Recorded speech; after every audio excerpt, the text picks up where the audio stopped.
Welcome, everybody. Hi How? everyone. Hello, how are you, Moles? Yeah, I'm great. How are you? Very good, very good. Can't believe it's been another week and we're back already. And yeah, thank you for all being here. It's actually not week, but episode 21 now. So it's absolutely flying past. So happy birthday, Moles. Yeah, happy birthday. We're both 21 today. That's nice. Yeah, it's a great improvement. Yeah, Oh, but really amazing though to be on episode 21. It's really great. I'm really yeah, to get here and to get where we are in the time that we've done it, I think is brilliant. So, and thank you to all the guys that listen to us and support us as well. yeah, we've got some really exciting news that we'll tell you a little bit more about later, which is to do with cults. So thank you to our new cult family. It's been a really amazing, exciting week. So we'll speak a bit more about that at the end. But today our subject is repeat or repair. We're going to be talking about all things habitual behaviors, why we do the things we do. There's some stories that I'll go into, and me and Moles will speak about later. We've got some really great questions as well. So yeah, I've been on this journey with Moles for about just over 3 years now, and yeah, 8 months we've been doing this podcast, and it's been a great journey. And just really looking forward to sharing this with you. I personally know how hard it used to be to break habits, and now I understand that there really are no habits, and Moles is going to tell us all about that today. And yeah, look forward to all of us learning and hearing something, and thank you for being here. Oh, thank you, James. You're such a wonderful co-host. So thank you for the part that you play in unminding. It's invaluable. So I want to thank everyone for joining us. I'm so happy you're here today. I hope that you feel better after you listen to what we have to say over the next hour.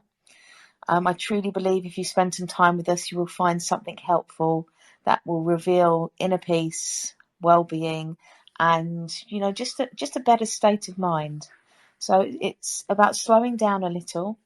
And for the next hour, I want you to let go of what may be troubling you, and I want you to leave everything that you think you know at the door, everything you think you know about the mind, everything you think you know about what it means to be human, everything you think you know about thought. Just let all that go and come and join us and relax.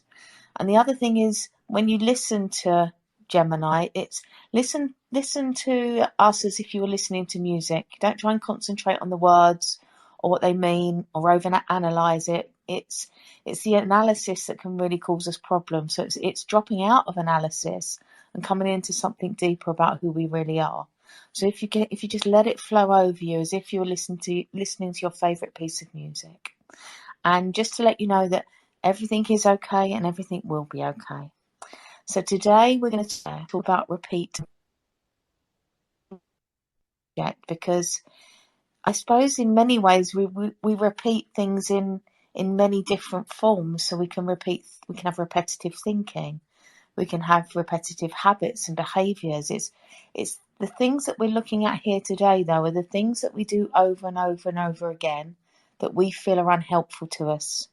The things that we feel that are detrimental to us, that we want to change, that we've tried to change, that we've got caught up in changing.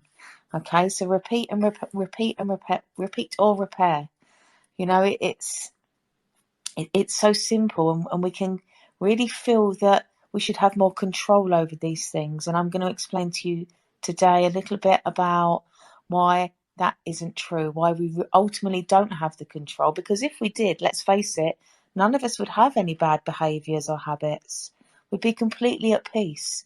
You know, we'd never do anything that we would feel was detrimental, and we do. So we have to kind of step back and look a little bit deeper. So with the negative behaviours, you know, they can be avoidant, they can be mood lowering, or they can be self-destructive. Sometimes we can do all of them. But generally they have a theme. They have a way that we have learned to deal with the world. And that way then expresses as behaviour. So in what I teach, what is a behaviour? Because a lot of you have listened to me before, some of you may be new, and I talk about the 3 principles, and one of the main things that we talk about in this understanding is thought and what thought is. And when we look at a behaviour, when we look at a habit, when we look at something that we do, that is actually coming from our thinking. It starts with thought and it ends at behaviour. So what we really need to do is go upstream as possible to where the behaviour comes from.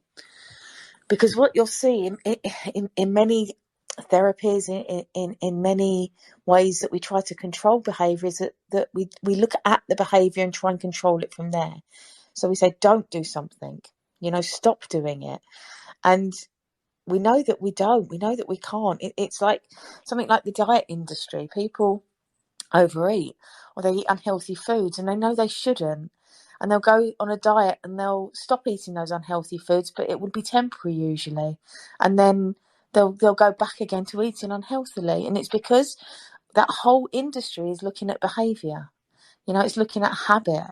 And as I said, we can have it in many different ways. We can have it, we can have habits and behaviours around people. We can have habits and behaviours that are just thought that can drive us crazy, that may not lead to behaviour.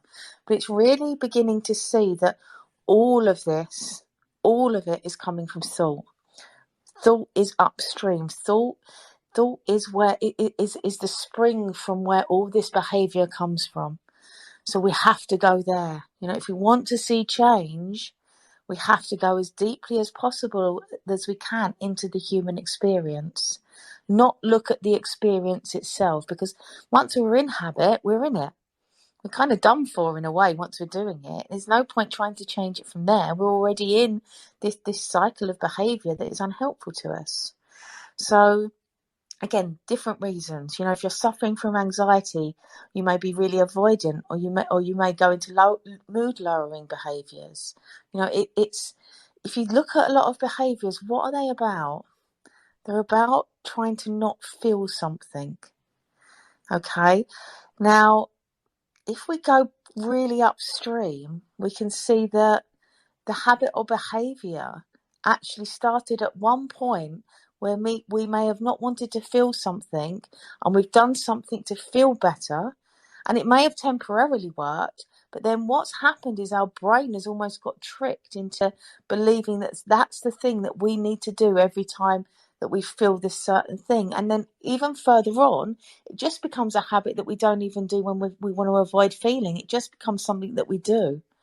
So again, as far back as we can go, you weren't born with unhelpful habits and behaviours, so they can't actually be fundamentally true about who you are. They have to be something that you've acquired on your journey of being human.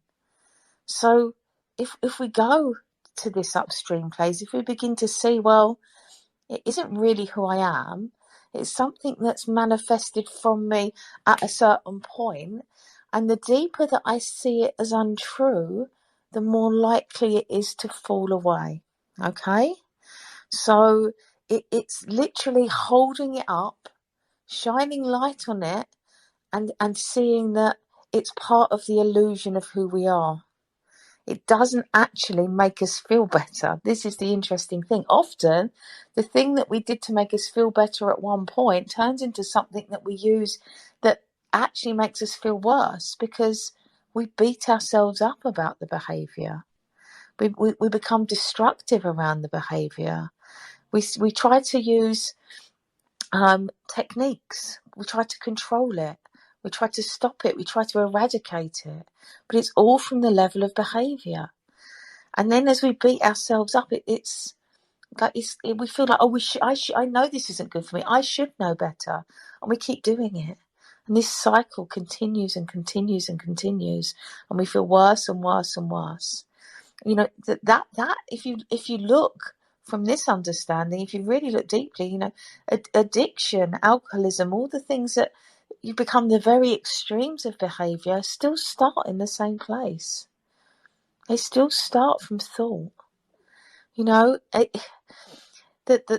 habits that come out from the thinking we're generally in a worried state.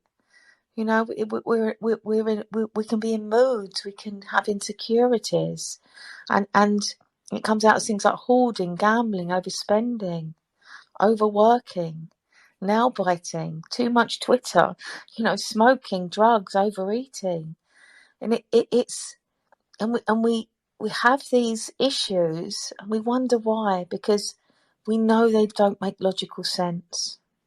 And we try to use a discipline or a willpower model to help, and it doesn't. And again, then we feel worse and worse and worse. But what I want you to know is that your behaviours do not say anything about you. They do not say anything about who you really are. They're just a detrimental habit that you've got into. They're just something you believe about yourself that isn't true. Okay, so that's stripped back to this understanding. It's like an illusion within the illusion. You know, we begin to see when we look at the principles that the only thing we're ever experiencing is thought. Okay, and if you're not aware of our work, then please go back and listen to some of the other podcasts that we've done, because it really will explain this more deeply. But so we have this thought feeling system. What you are feeling in the moment is what you are thinking in the moment. Okay, when you begin to see that clearly, when your depth of understanding comes in, what you begin to see is that the habit is coming from the same place. So thought, feeling arise, okay? It appears real, and we have the habit or behavior. With this system, because we're starting to see that thought isn't true, you know, we're seeing that 98% of thought is unhelpful, that what happens when that thought feeling comes and it looks like a habit or it looks like behavior, we can go to fall into it, but we'll have a moment of recognition. We'll have a moment of deeper understanding where we go, oh, I know what this is. This isn't true. This isn't helpful. This is thought appearing real. I know not to believe my thinking so much anymore. And you can step back. It's that observation of the self rather than being deep into the behavior of the self. So we come out and we have the observation, and we see ourselves, and oh, that isn't helpful. And that is the moment when it changes. Okay, that's the moment of insight. That's the moment of observation. It's not going to change from the point of changing behavior with behavior.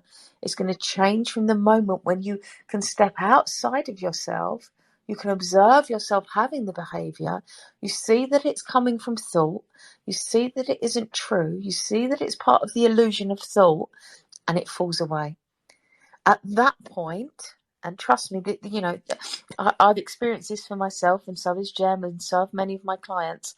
At that point, it makes no sense to continue having the behaviour. It makes no sense to repeat. You know, it makes absolutely no sense. You go into repair, but it's a natural repair. To be fair, actually, repair probably isn't even the right word, even though we've called this spaces repeat or repair. It's more of a falling away of not true, of what isn't true, that leads to a kind of a natural repair, a natural healing, a kind of an awakening within you of who you really are. So it's more of a stripping away than a repairing, in truth. But you know, to the self, it's going to look like repair. In truth, there's nothing to fix or repair. That's all part of the illusion.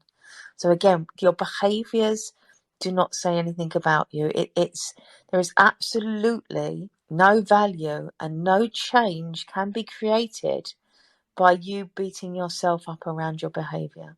Okay, by you saying that I'm doing that behaviour again and I know I shouldn't.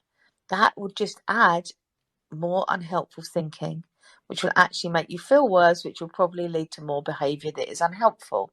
So there you can see the cycle. Because what's happening is thought is creating your reality. Yeah, it's always back to thought. It's always back to who we are before the personal. Okay, so this thought comes through. It creates our experience. We believe it, and then we go into life, and that's how we express ourselves. Okay, so we are an expression of thought. So that thought looks real. That thought looks like reality, but it's not. okay? And that's why reality is always changing.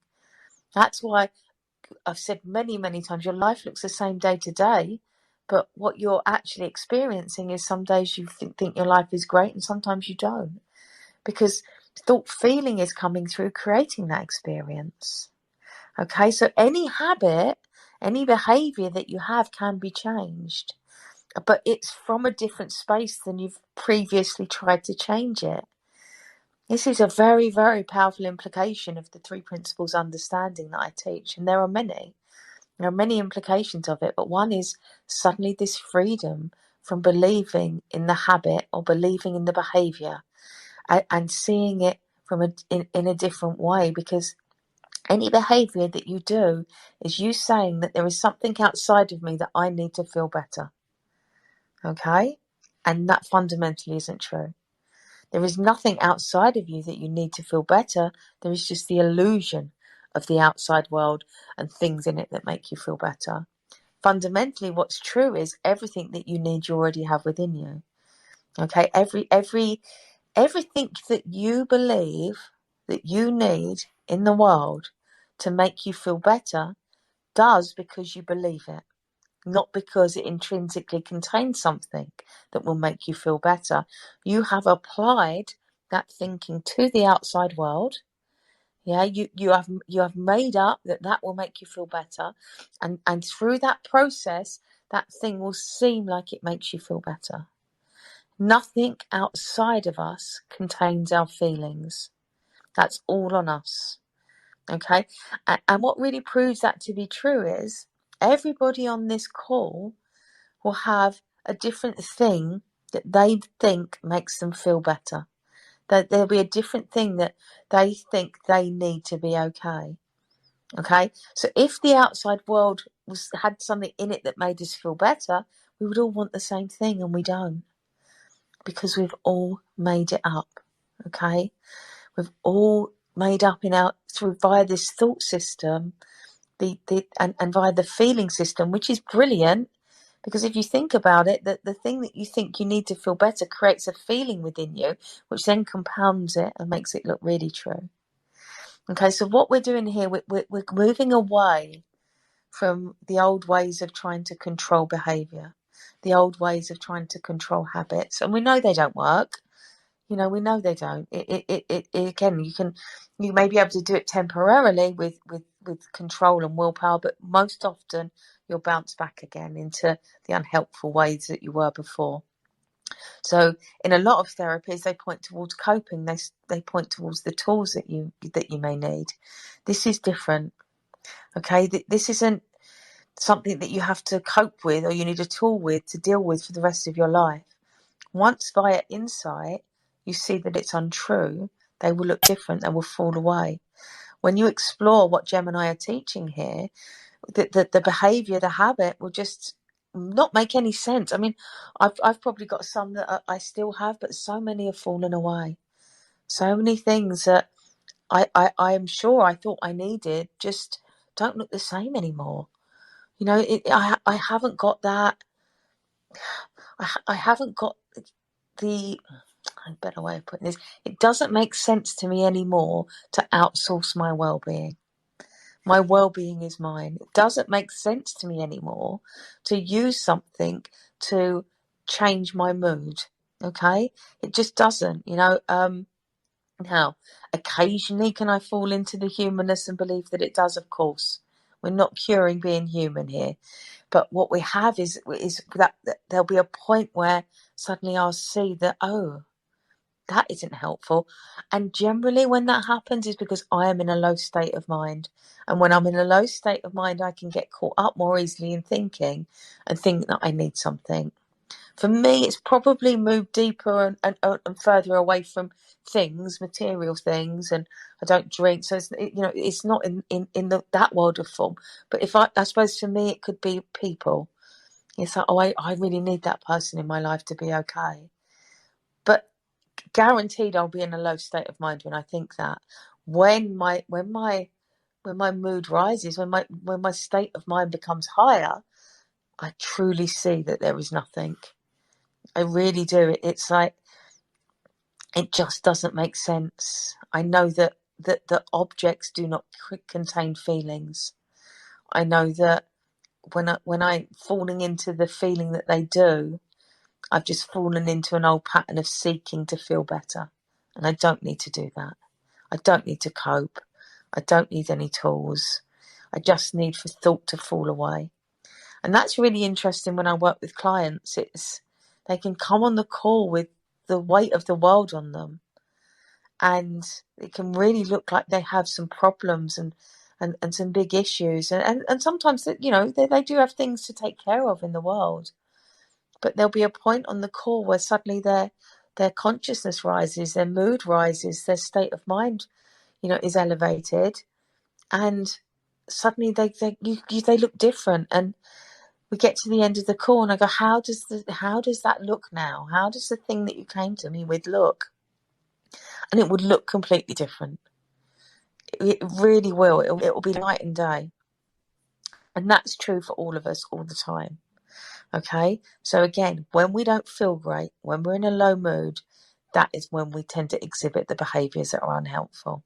That's when we feel that we need something to feel better. When we feel good, we don't mind. We don't care. We're carefree. We're not looking to feel something within us that ultimately isn't, doesn't need filling. But the illusion's dropped away. We're in the moment. We're present. And as I said earlier, how do we know that it's not true and it's temporary? It's because no one was born with it. It's been made up by you. It's not that deep and fundamental to who you are. Who you are is the one that sees the behaviour, not the behaviour itself. So again, that detachment comes in, that space comes in for you to be able to observe yourself. And it's in that space where your well-being is found. It's in that space where peace of mind is found. It's all of this stuff is surface. The behaviour is the surface. We go deeper. As we go deeper, we before the surface, as we fall down lower and lower, we see that actually we're not that surface, that crashing around on the surface. These behaviours, these things we do, are just the appearance of who we are. And that there is always, and I guarantee you, 100%, there is always health and well-being within you. Okay? What thought does. Thought is a construction, not an instruction. So when that thought comes to tell you to do the behaviour that you feel is unhelpful, when you see it's just a construct, an illusion, and it has no validity, you're not going to follow it in the same way. Okay, there's a lovely quote from Michael Neal. When our thoughts look real, we live in a world of suffering. When they look subjective, we live in a world of choice. When they look arbitrary, we live in a world of possibility. And when we see them as illusory, we wake up inside a world of dreams. And that's really the truth of what we're experiencing. It's like I know that my experience is fundamentally coming from where my thinking is. If my thinking is high and I'm seeing through the illusion of thought, it's like the world is magic. If I'm contracted and my thinking appears really real, I'm probably going to be caught up. So it's always this kind of bandwidth of experience. Now, what we've done is we've applied it to the world. We've said, world has created my feelings.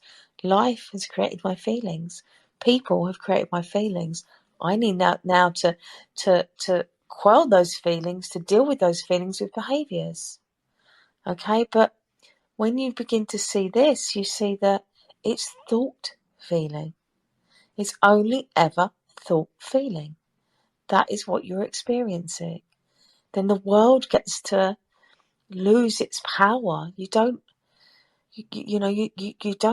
get pushed around by it so much. You're not such a victim of this world and the things in it that you think you need, or the things that you do. It becomes so much simpler. I talk about this every week, the simplicity of life. the simplicity of life comes from you not having a simple life. Hope you can see the difference. It's the simplicity of life comes from understanding who you are, seeing through the illusion, and that simplification comes in because you're not believing thought. Okay? So the complexity of life is when you're in your personal self and you're believing all you're thinking. So ultimately we have two states. We have the witness of thought and we have the experiencer of thought. Both are fine. There's not a wrong or a right. Both are exactly fine. They're perfect for us. Just because I teach this doesn't mean to say I don't have the experience of being the experiencer. Of course, I get lost in thought.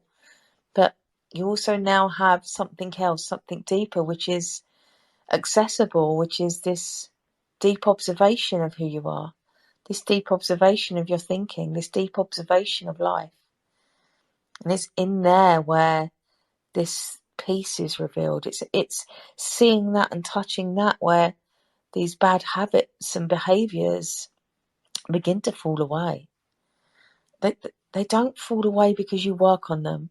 They don't fall away because you have to say 100 times a day that I will not smoke today. I will not smoke today. You're trying to cure the mind with the mind. This isn't what we do here. It's seeing that all thought is unreal. Now, great, use the thoughts that are helpful, great, by all means. But really, truly seeing that thought isn't real, that when they say it was smoking, when the smoking thought comes up, it's like, oh, well, that's not true. That's just a thought appearing real. I don't have to act on that. These habits and behaviours, it's so interesting. We talked a lot about it on the addictions episode, which again I think is one of my favourites. If you can get back and go and listen to addictions, I recommend it. And it's before we've done the behaviour, we feel relief as we're going to do it. So it shows you it's created by thought. The behaviour you think you need is created by you in your mind because you think you're going to get relief from it. But what you've actually done is made up the relief with thought. And it's nothing to do with the actual behaviour. It's such a clever system. And innocently, you've done that. You've set that up. That has begun because you at some point wanted to feel better. And that behaviour temporarily had the illusion of making you feel better. So it's so innocent. It's so understandable. We can have real compassion for our unhelpful behaviours and the things that we do because we're not beating ourselves up over them anymore. We're not slapping ourselves on the head going, wrong, wrong, wrong. There's not a wrong or a right here. There's just this expression of who we are that appears real that isn't. So everything that we talk about on these podcasts comes back to the same thing. We're always coming back to the fact that thought is an illusion within the illusion.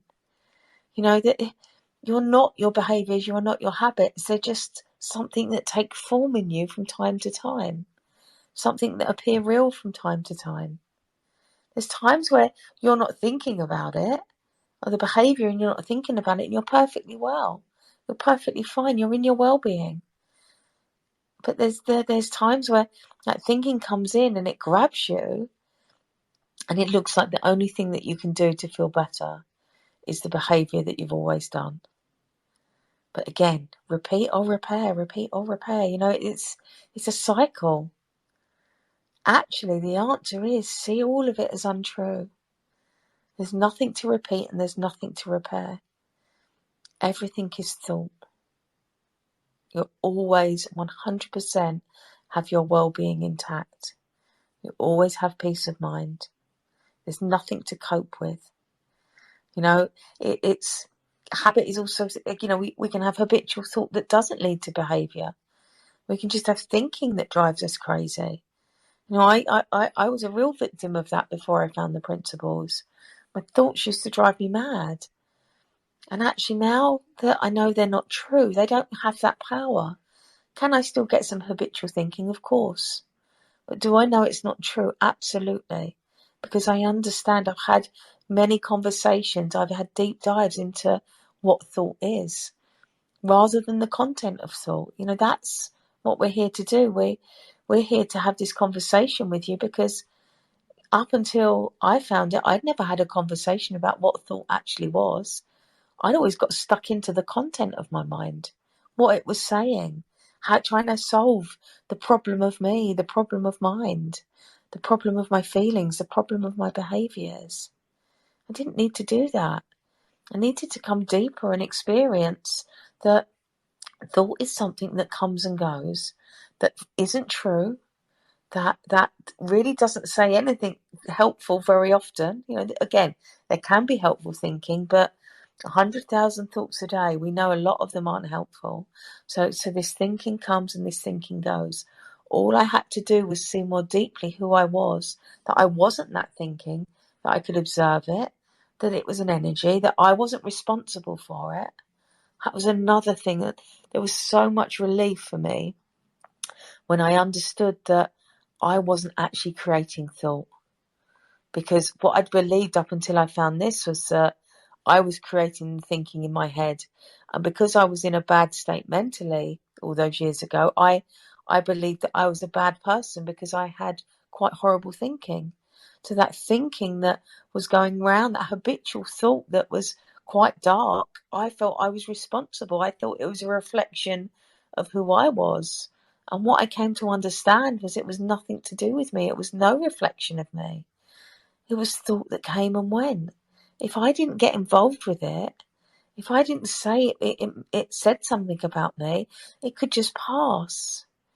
So when you get that unhelpful thinking, when you get dark thoughts, what can happen is, obviously they've got a feeling with them, because thought and feeling are two sides of the same coin. You're only ever feeling thought in the moment, okay?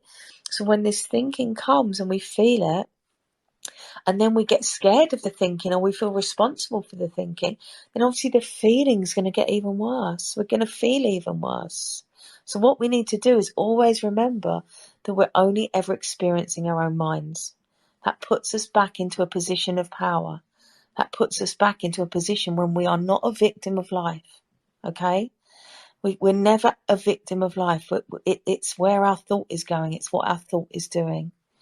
Thought creates reality. Okay, so when we're looking at these behaviours, when we're looking at these things that we do, we're not going to solve the problem by being outside in. It's not outside of us where the problem lies, it's inside of us. So we always have to go deeper.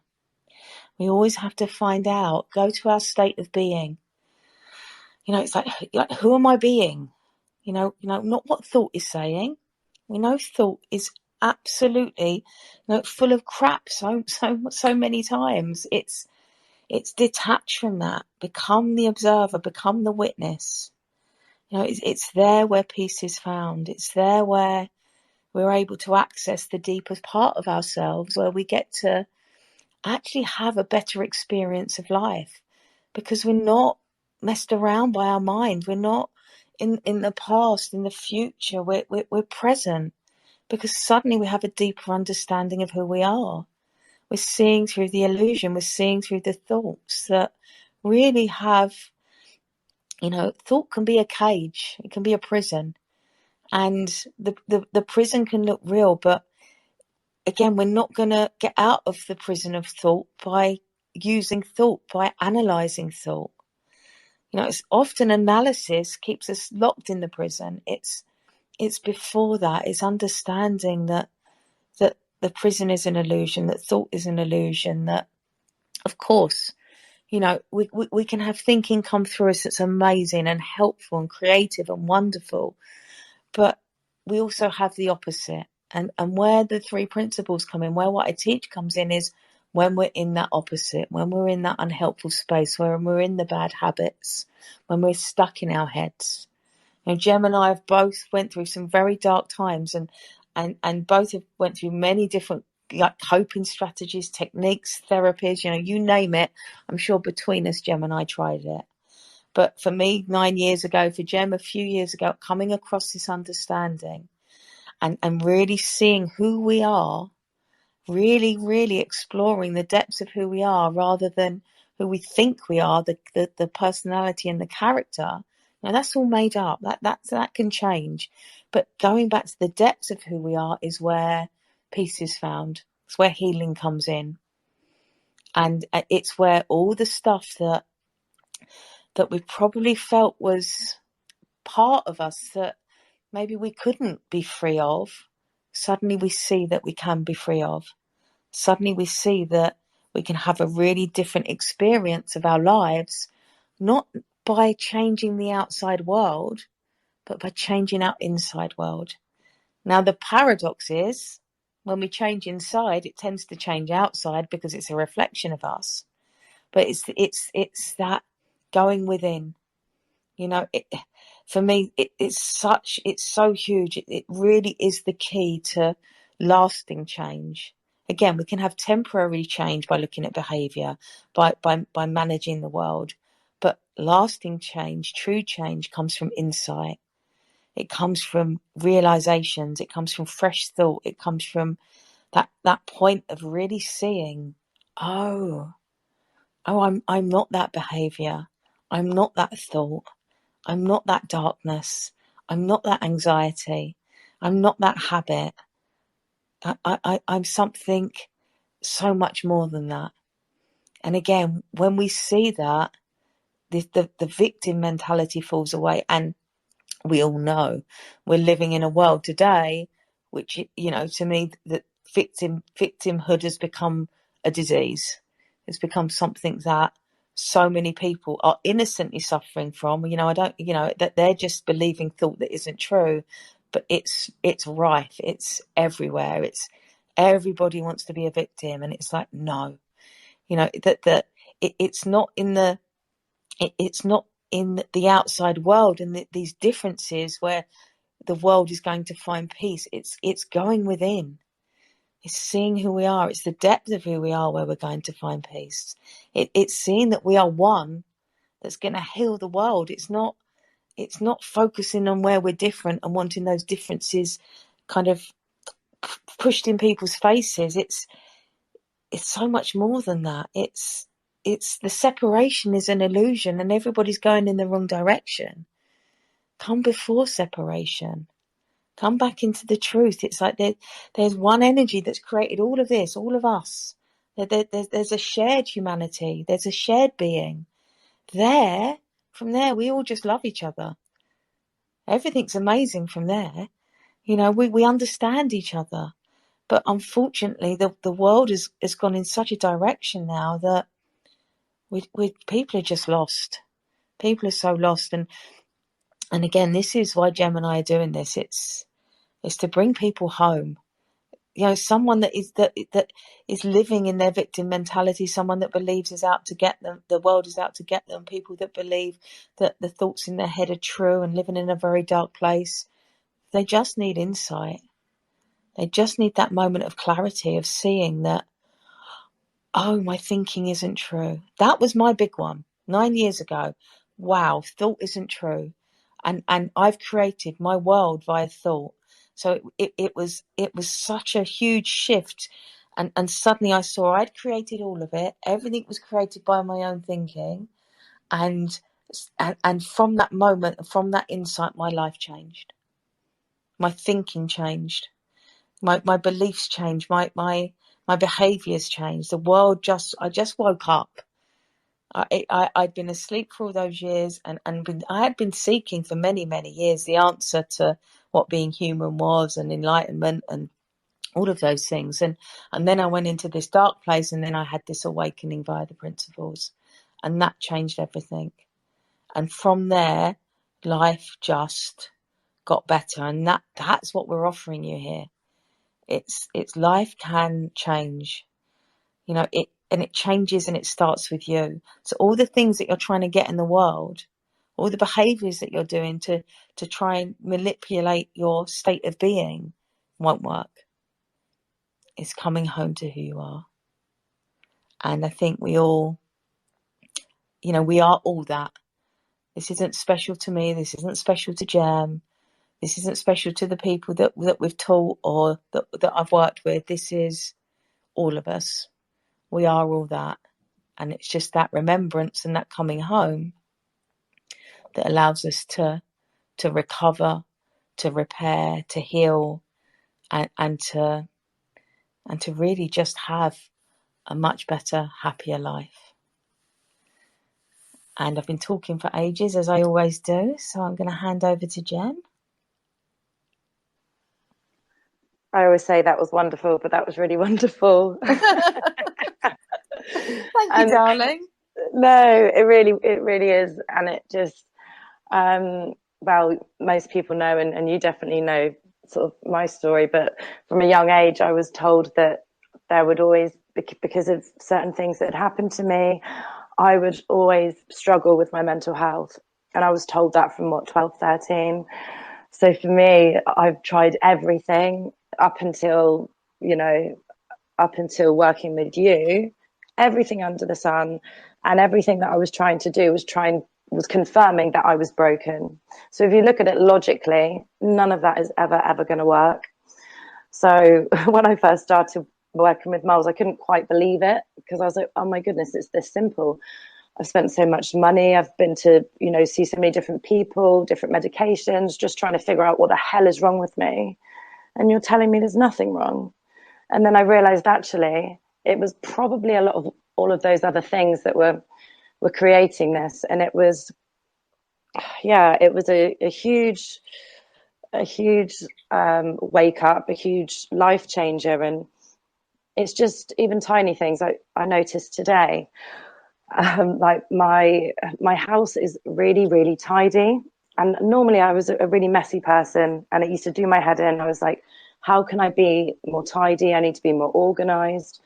And again, it was just pressure and ordering things to put in boxes. And it was only today that I realized that actually everything is the tidiest it's ever been. I've not worried about it. I've not thought about it. And working and understanding the three principles has taught me all of these things. And it does apply to every part of your life. Like, I came to Molls really because I was struggling with like love, romantic love. I thought, oh, I'm never going to be in a relationship. I was quite sort of scared of love, really.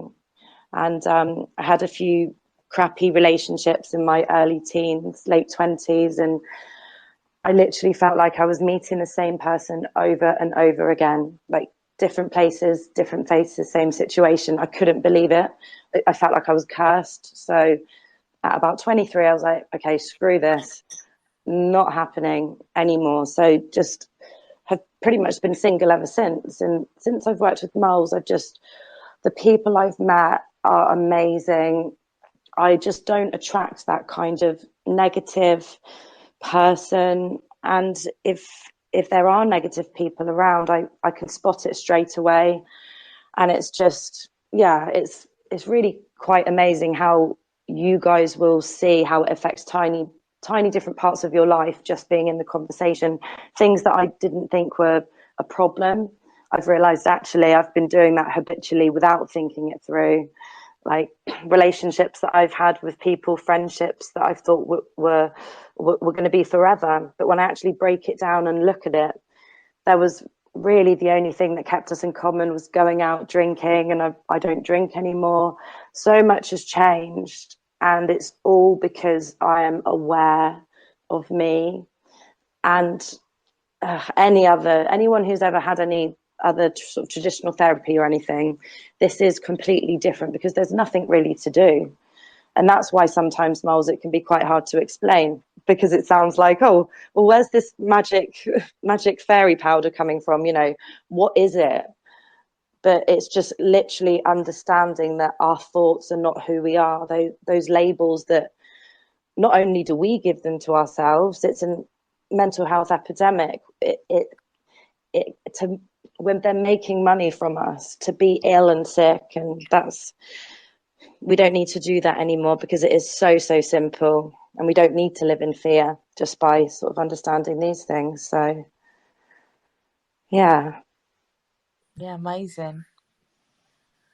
Yeah, you've definitely had a very noticeable shift from the principles. And anybody that comes that has kind of been in mental health for a while, will notice the difference. When they have that insight, when they have that moment where they see what we're talking about as for themselves, then everything changes. So yeah, it's really beautiful to see. It's like an awakening process, and it's wonderful to see people go through it and really kind of live their lives again. Because, as I said at the beginning, some of the behaviour is sometimes avoidant. People avoid life.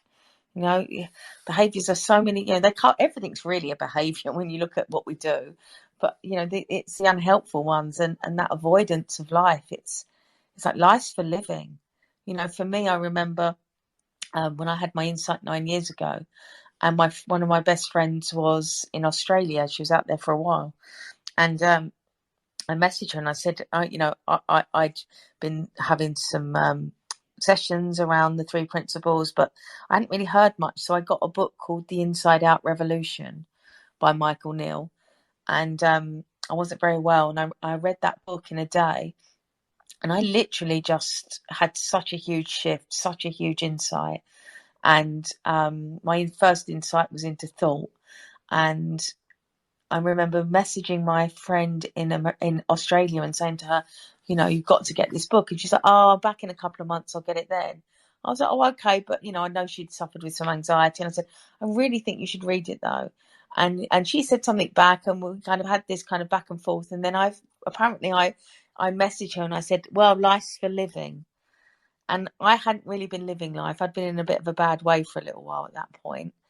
And she said, that was so out of character for you at the time. She went, I just went online in Australia and bought the book because it was huge. It really does change us, and it changes us from within, which is what we're speaking about. And really, that's where true change comes from. And that's what's happened to Gem too.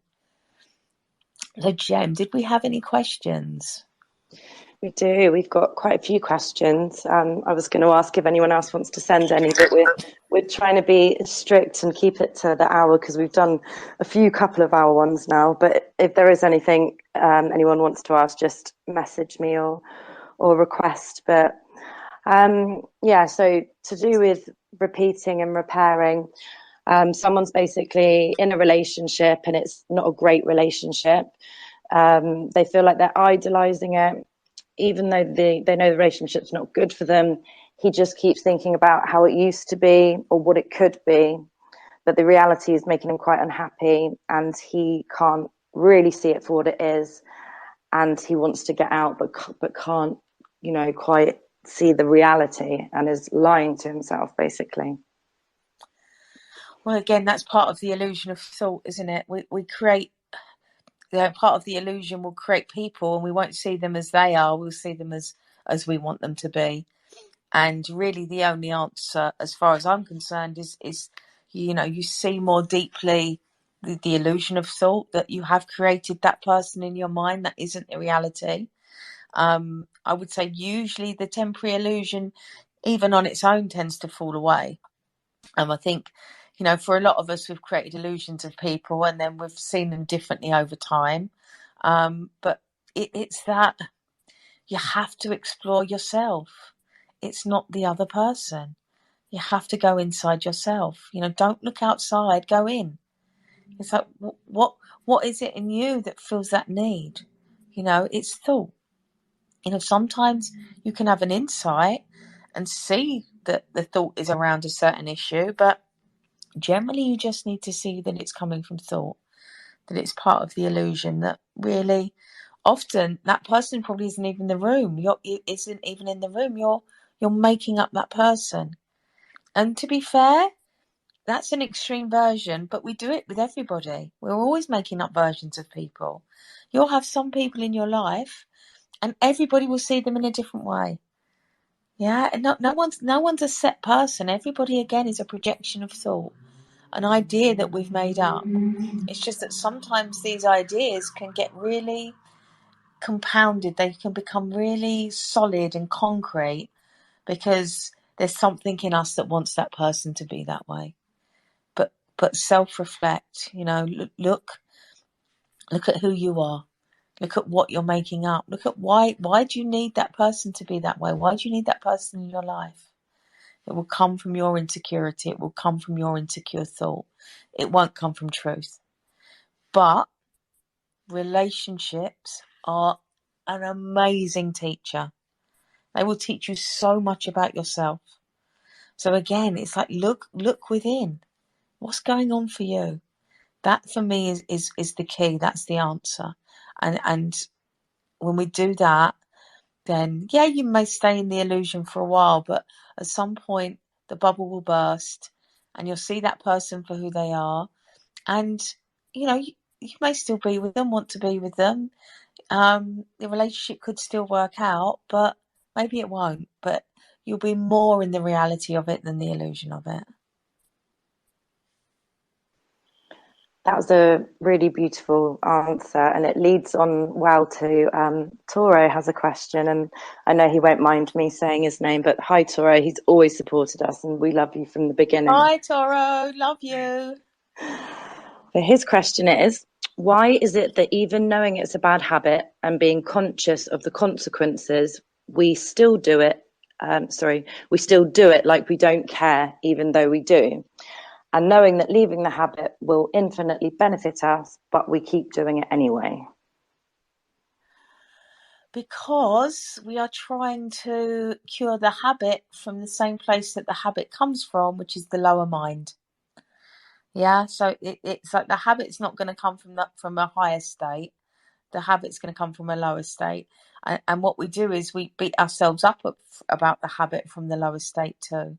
So again, it's a cycle. I talked about it earlier. It's a cycle, repeat, repeat, repeat. It's like, oh, I shouldn't do the habit. I've done the habit. Oh, I'm so bad. I know better. I should control it. I should do better than this. I'm shit. It's like, oh no, none of that's true. That whole cycle is untrue. But what you're doing in the cycle is trying to cure thought with thought, which you cannot do. When you could go deeper as you see thought isn't true, then your observation of the habit, and then the habit can change, because what you'll do is you'll go, oh, that's thought. I don't need to do that. And then actually the other thing that changes, which is really interesting, because we can still fall into bad habits when we understand this. I mean, I still do occasionally. And what I know is that when I do it, I don't beat myself up after. I don't actually get on the cycle of kind of habit and blame and regret and guilt. What I do is I have the habit and go, oh well, I was humaning. I got caught up in thought. Oh well, move on. So again, you can see how that can lessen the habit, because I don't have to feel guilty. I'm just me. I'm just being human. Occasionally, I'm going to do things that appear unhelpful to the human self, but oh well, move on. That's the difference as well. Again, we're moving away from the self-blame cycle. Is that helpful, Toro? Give me a thumbs up or a heart. Nope. Completely unhelpful. I think we should scrap the whole project. Don't put this out on the podcast. No. No. What I thought, because I read it about an hour ago, and I was thinking, well, a bad habit, is that going to be both the problem and the solution? Because if you're doing something, you're doing it to make yourself feel better in some way. But in actuality, there's nothing that you need to feel better about. So when you realize that, the habit just disappears. Perfect. That's an insight. Thanks, Toro. You gave me that. Oh, he's laughing now. Brilliant. Yeah, that's the insight. It's the same thing. All right, we have another one, if that's all right. Yeah, one more, then I'm done. Okay, so this person has been in the crypto space for a while, really knowledgeable, great trader, but suffers from constant exhaustion and burnouts. Not very good at managing their home, not home balance. It's things like sleeping enough. So having enough hours sleep, eating enough, drinking enough water, going outside, just doing the real basics, which, are basic things to do, but when you're so tied up in work and you just end up go, you forget about these things. And he's struggling just to get them in order so that he can be more productive and not have these burnouts. And I think it happens a lot in crypto. Yeah. Yeah, again, I think understanding thought makes it all so much more manageable, because again, that thought train just, at some point you realize you're on it and you're like, oh, this isn't true. This is the thought train. I don't need to do this. See, behavior comes from unhelpful thinking.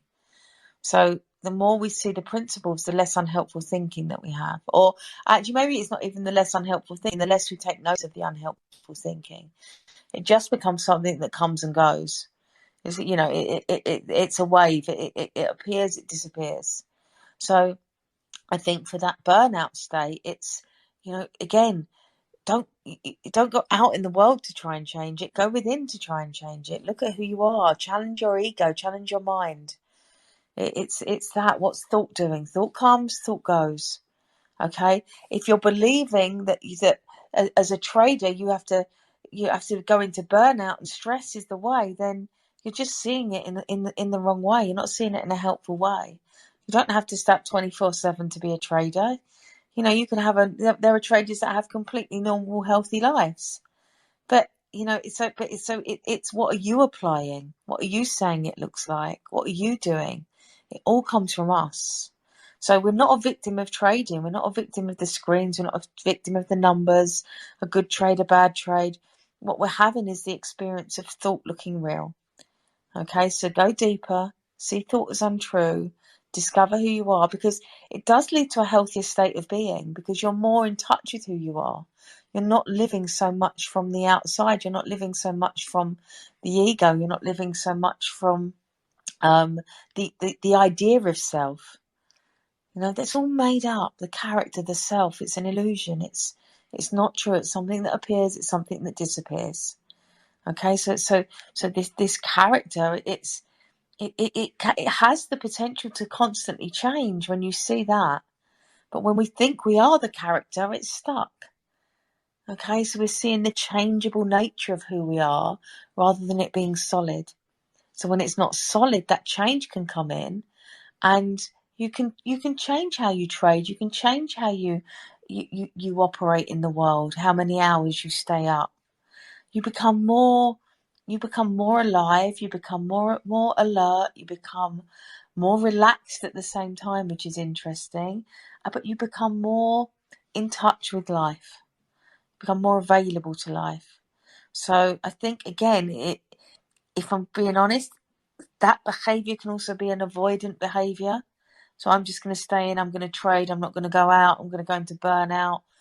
There's an avoidance there. So it's again, observe that, see what that is, and go beyond it. And that would be my best advice. Thank you. That was lovely advice. I think as we're nearing to the end, should we talk a bit about cult and what's happened this week? Oh, yeah, that would be lovely. Yes, please.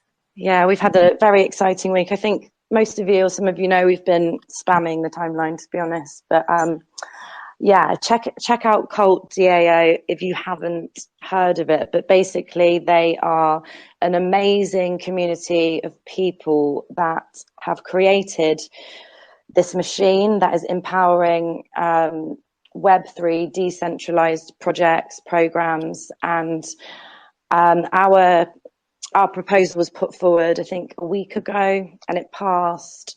Yes, this week has just gone mental, so I can't tell you which day, but Monday it passed. on Monday, blimey. But with Yeah. what 99.6%. Yeah. So 99.6% approval.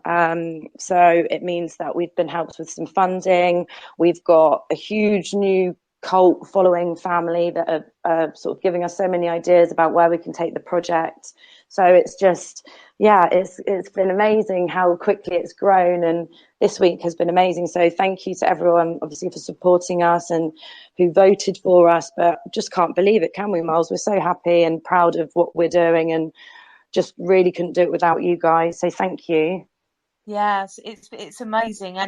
And if you look into cult, and I think it's cult DAOs, cultdao.io, and go and read the manifesto, because I loved it. I mean, as soon as I read it, I was kind of in love with the project from the sense of what it's trying to do and what it stands for.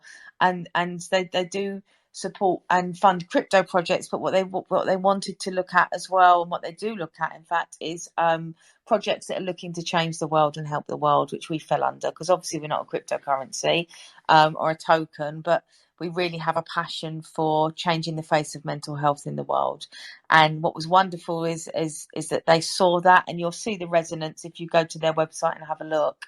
And I highly recommend digging in and kind of finding out a little bit more for yourself about it. But yeah, we're really pleased. We feel like we've got a whole new community behind us, and we're really thankful that we found them. So yeah, thank you, Colt, and thank you, Mr. O, and Jeff, and all the gang. Yeah, and seriously, everybody here should read the manifesto, because it is incredible. Anyone who's into decentralization or freedom, Bitcoin, part of you will feel like that you've written it, and I think that's the whole cult vibe, and it is incredible.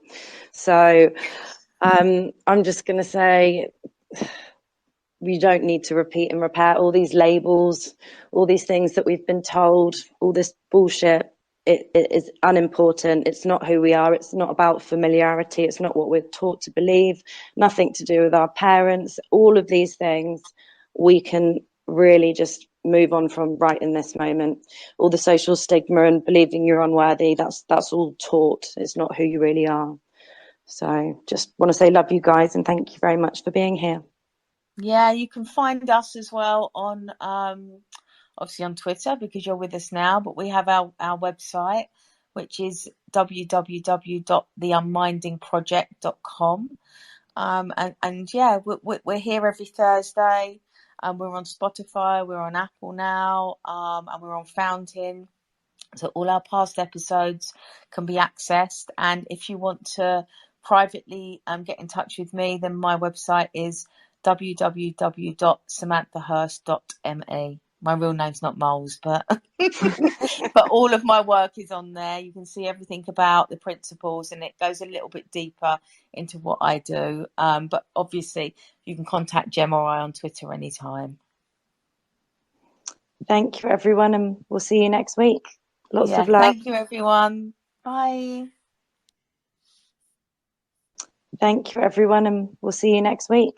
Lots of love. Thank you, everyone. Bye.